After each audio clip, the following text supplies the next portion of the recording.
The Nyanga Mountains, a fortress of ancient rock and emerald forest, stand sentinel over the eastern highlands.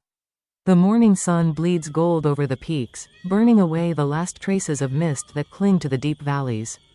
From this godlike perspective, the roads are mere scribbles on a vast canvas, dark and slick from a recent rain. They are the only scars on an otherwise majestic landscape, yet they hold a silent, predatory patience. At St. Killian's mission school, the air is thick with the dust of competition and the shrill, joyful sounds of a school sports day. Children in crisp blue and white uniforms dash across fields, their laughter punctuating the announcements over the crackling loudspeaker. Among the whirlwind of activity is Ms. Stegman, her face flushed with a mixture of exertion and deep satisfaction. A newly arrived expatriate from Holland, she moves through the crowds of students, adjusting a collar here, offering a word of encouragement there. She checks her wristwatch, a delicate silver band against her skin, and a subtle, hopeful smile touches her lips. Her husband has just arrived from Holland, he is waiting for her at the school. Their reunion, after months of separation, is a tangible promise, mere hours from being fulfilled. Later, under the weakening afternoon sun, the Bronsbury service station is a hive of weary travel. A single, overloaded BNC bus groans, its suspension sighing under the weight of nearly 100 students, teachers, and their luggage. The mood is tired but cheerful, a cacophony of chatter and laughter. Ignatius Bukuta, a teenager, finds himself as a straphanger, standing in the aisle and holding onto a metal rail for support. The bus door hisses open and a concerned motorist, having observed the loading with a deepening frown, approaches the driver. "Brother," the motorist says, his voice low and urgent, his eyes darting towards the mountain road ahead. "This road. It is not for speed. It has many teeth. Please, I beg you, be careful." The driver, a man whose movements carry a slight, unsteady swagger, turns his head. The scent of diesel fuel mixes with the sharp, unmistakable tang of alcohol on his breath. He brushes off the concern with a dismissive wave of his hand. "We are late. Don't worry yourself," he slurs, before climbing back into his seat with the solemnity of a king returning to a flawed and unsteady throne. Inside the bus, as it lurches forward, the initial cheer begins to erode. The vehicle picks up speed too quickly, its body swaying dangerously on the winding ascent into the mountains. The lush green scenery becomes a dizzying blur outside the windows. Nervous murmurs ripple through the student body. "Sir," a brave voice calls out from the back, "please, can we slow down?" The driver merely grunts, gripping the wheel tighter. The pleas grow more frequent, more desperate.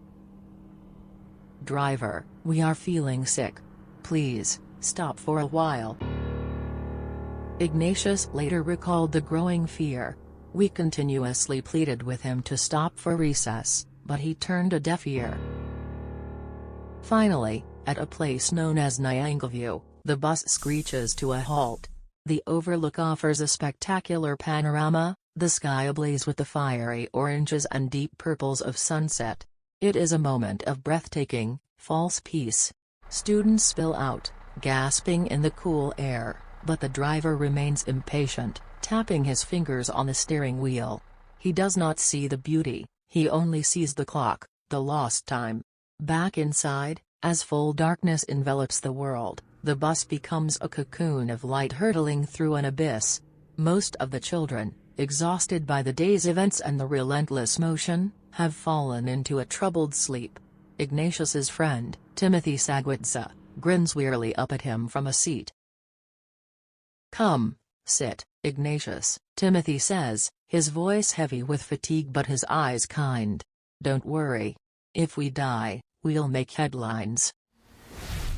It was a macabre joke, a teenager's bravado in the face of a primal fear. With a sigh of gratitude, Ignatius reluctantly takes the offered seat.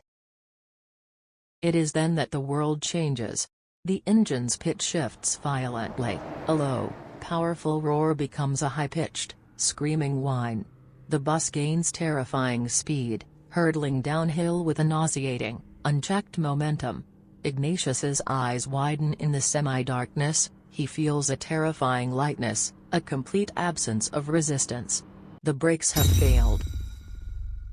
To me, Ignatius would later say, death was written all over. Driven by a primal instinct for survival, he dives from the seat, scrambling under a three-seater bench. He wraps his hands around the cold, unyielding metal legs of another seat, anchoring himself to the very frame of the machine that was about to become their tomb. Through the driver's eyes, the world narrows to a tunnel of horror. The headlights slice through the darkness, illuminating a sharp, left-hand curve. The steel guardrail rushes towards the windshield, no longer a protector but a weapon. His eyes, wide with a final, sobering terror, are the last thing we see before. The sound is apocalyptic, a symphony of tearing metal, shattering glass, and a single, unified cry from dozens of throats, which is instantly and brutally silenced. The bus shears a milepost, slams into a concrete embankment, and the roof is peeled back like a tin can by the unyielding forces of physics. The world turns over, and over, and over, dragging its human cargo across the unyielding, abrasive tarmac.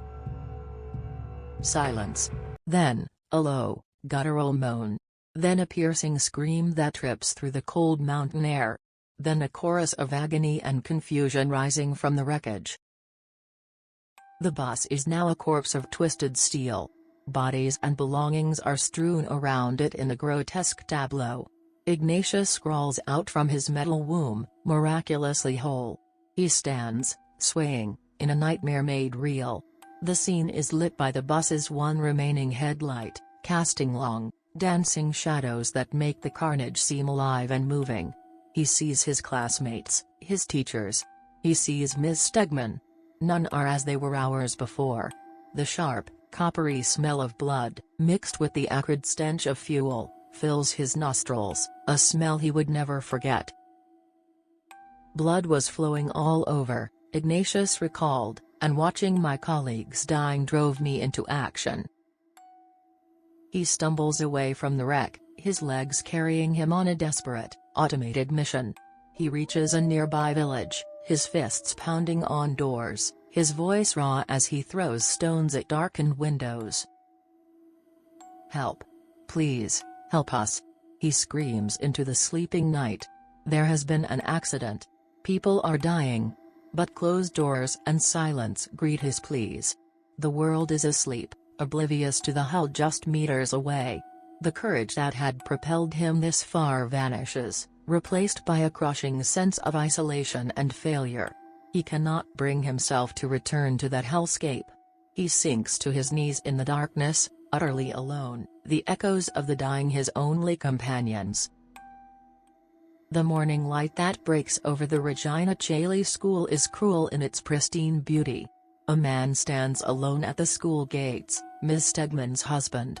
His face, once filled with the eager anticipation of a long-awaited reunion, is now a mask of confused dread. An official car, somber and slow, approaches. He straightens his posture, a futile gesture of hope. He doesn't need to be told the words. The grim faces of the officials, the profound and pitying silence that surrounds them, speaks the truth he already knows in his soul. When the third term begins in September, Ignatius Bukuta walks into his dormitory. It is no longer a place of camaraderie and noise, of shared secrets and laughter. It is a cavern of ghosts. Empty beds stand as tombstones, each one a silent eulogy to a friend lost. The silence is a physical weight, pressing down on him. His nightmare was not over, it had simply found a new, permanent home. Time has passed. The camera of memory now slowly pans across a stone plaque in a local church. 89 names are engraved there, each one a story cut short. The names of children, who would now be in their late 40s. The names of teachers, their lessons left unfinished. Among them, one name stands as a testament to a joy that never was, Will Stegman. The final